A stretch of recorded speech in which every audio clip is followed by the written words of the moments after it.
to my channel, Enjoy Watercolour Painting. I'm Diana. I live here in southwest France in this lovely old house where I paint and give watercolour classes. And today, in the depths of January, I'm concentrating on some memories of summer by painting the flower heads of the hydrangeas. Dried now but still very beautiful, with their pale colours and the twisted leaves. They give me lots of inspiration.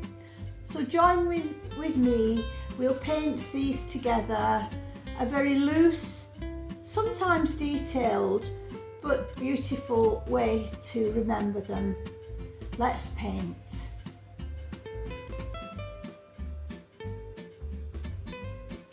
So now I have everything ready to start. I have my two hydrangea heads there on white paper so I can see the shadows created by the light which comes from this side. I have three palettes, an interesting palette here of reds with Scarlet Lake, a hint of permanent rose and Perylene Violet, which is a maroon colour which will work fine. This palette here, Indian Red and Payne's Grey, and then the blue palette with some manganese blue hue and also a Payne's Grey and a hint of ultramarine. These are the three palettes I'm going to use. I have two mop brushes, a 10 and a 4 and a smaller liner brush. I'm not starting with any pencil work at all, and my paper is not stretched, it's just a piece, a format quite longer than it is tall, of Arche watercolour 100% cotton fine grain, and 2 pots of clean water.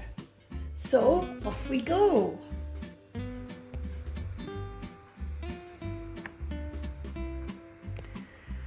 So we're starting our painting by wetting the paper with the hake brush in a very loose, random way, leaving dry areas wherever they happen to arise, but putting the water on in a horizontal fashion.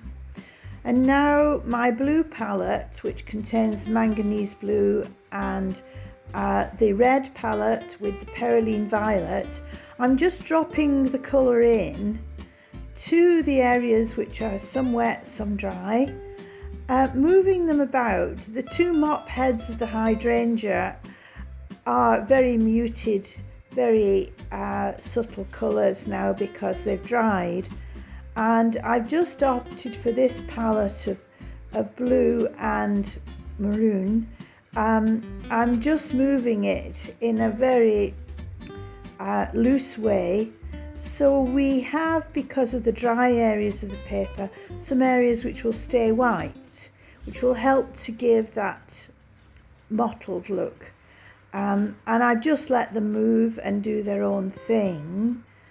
And so now I'm taking out a little bit of colour with the mop brush, just to emphasize the mop heads of the flowers.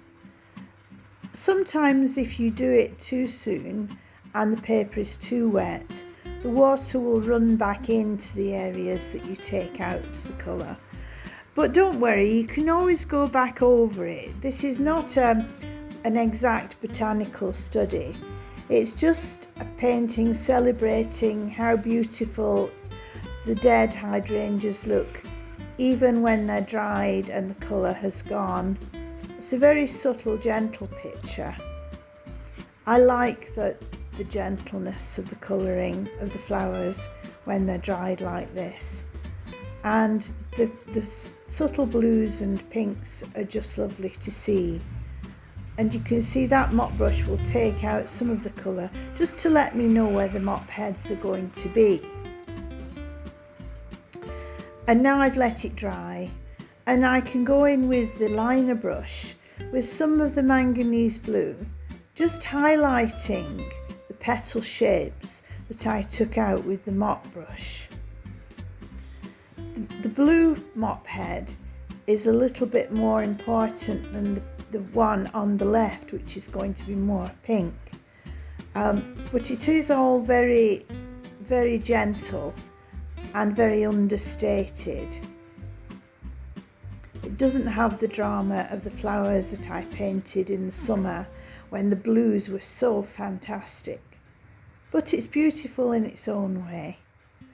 And it's a nice relaxing painting to do because it's just so loose and just an impression of the flowers.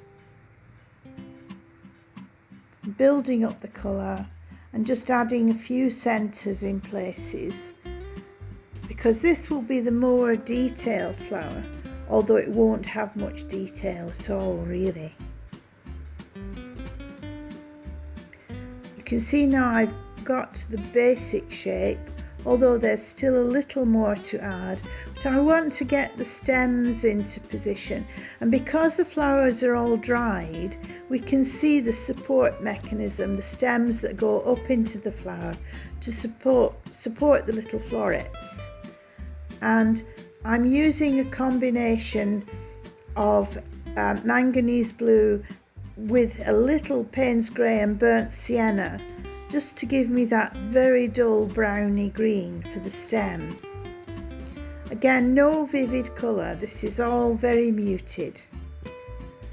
And the leaves are twisted and dried. I'm just following the contour of the stem to give that feeling of the twist on the leaves. But of course I'll go back to it. There's the clock again. Never time it right, always forget about it, but there we are. So coming down with the colour.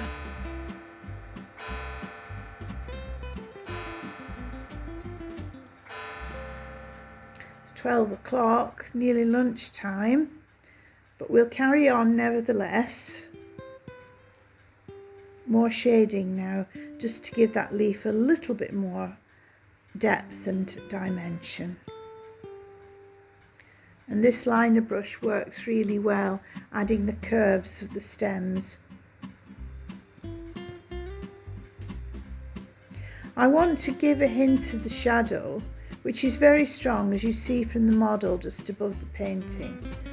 And of course the shadow of the stem is very strong and follows the line of the paper which the flower is lying on. So I can be quite bold with this shadow, which is actually stronger than the flower itself.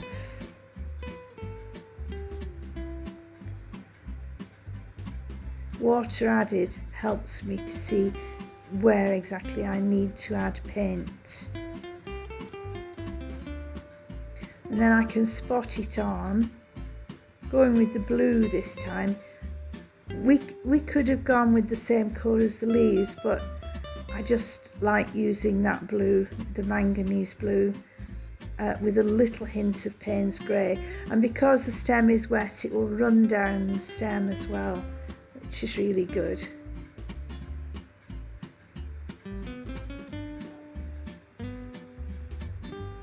I have to think about the mop head which is behind, which is less important. But I'm not going to labour the detail too much. I'm just going to use the mop brush and some water just to reinstate it. It was there before when we took colour out of the original wash, but I need to add some more hints of Perylene Violet, just in places, because I want it to move with the water and just be a gentle pink, nothing too strong. So the water, the colour will move along the patches of damp paper, just telling me that the mop head is there, but in the background. I'll add a little bit of shading. Just love it when the colours combine. And don't be afraid. This process is a lovely process, and it won't spoil your picture. In fact, it will enhance it. And tell yourself it will always dry lighter, and I can add colour and change it if need be when the picture is dry.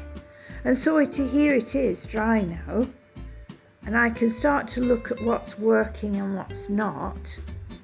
I know I need to add more contrast to the main flower, and so I'm adding some shading along the stem and amongst the leaves. Of course, this is all speeded up, and this is a very quick picture that I have worked quickly on, even before I added the speed up technique. But it's just to show you that you can create an image from a model without any prior pencil work, and just letting the paint help you in the process. This is the way I like to paint best of all, just very loosely. And don't be despondent if at some stage you think, oh, this is not working, it doesn't look like it should.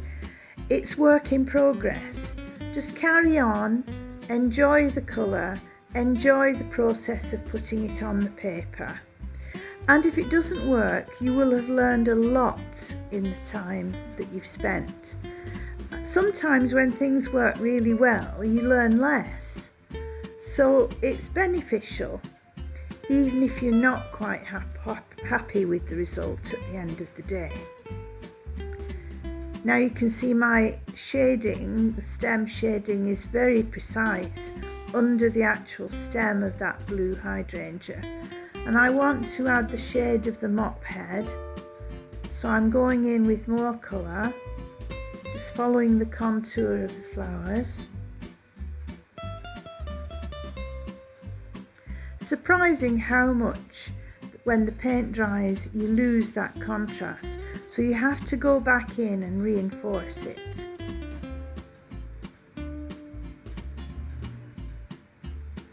Now I want to work a little bit more on the pinky flower. Can't describe it as pink, it's just got a nuance of pink. And I'm just giving an indication of the stem there in the background.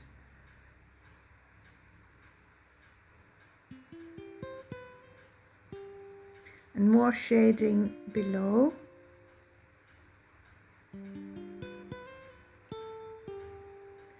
It's very easy painting like this to get bogged down in the detail and add too much detail of the little flowers and the florets, and then the whole thing becomes too rigid and static. It's difficult to know when to stop with detail, and I know people do struggle with that. Some of my students struggle with that. They feel safe with the detail, and the overall picture then is, the overall effect of the picture is lost. But I am doing a little bit of detail here just to give more of a contrast effect to this flower head.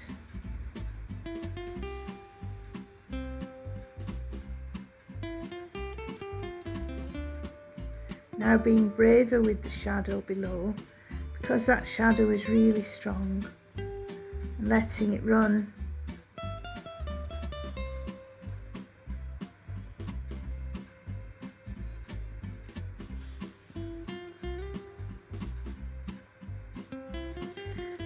Now I'm returning to the blue flower and just adding some more centres and some more petal detail, just in the middle of the flower where the eye can be drawn to that detail. The centres always help to give that contrast, because the centres of those little florets are always darker.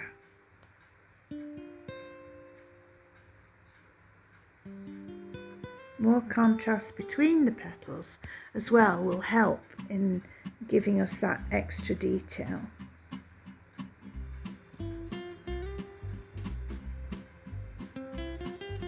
Then of course we just add a little bit more of a wash to the shadow, and there we have it, our hydrangeas. Still beautiful, still lovely.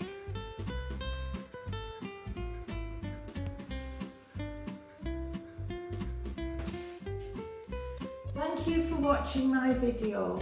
Please don't forget to like and subscribe and leave your comments. I would especially like to know what subjects you're interested in learning more about and what techniques are the techniques you would like to see demonstrated in the video. So please get in touch. Till the next time.